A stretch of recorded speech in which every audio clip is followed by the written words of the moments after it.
Ko'pchilik akalarimizni mashinaligiga qanaqa antifriz quyish kerakligini so'rashadi. Qizilmi, ko'kmi, yashilmi? Ahamiyat beradigan joyi rang emas. Ahamiyat beradigan joyi bu yerda G11, G12, G12+ modellari bo'ladi. Shunga qarab, mashinangizga biz o'zimiz tavsiya beramiz.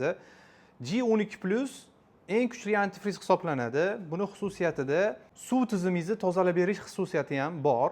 Agarda mashinangiz 150 ming kilometrdan oshib yurgan bo'lsa, motoringiz 2 marta qildirgan bo'lsangiz, sizga ko'k G11 modellarini tavsiya qilamiz.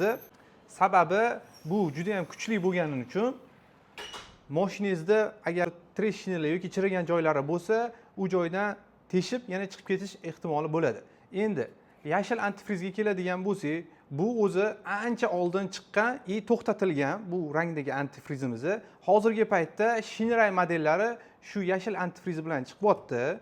Yashil antifrizni ko'pchilik akalarimiz so'ragani uchun yashil antifrizni ham olib kelib qo'ydik. Lekin yangi chiqqan mashinalarga G12+ antifrizlarni tavsiya qilamiz.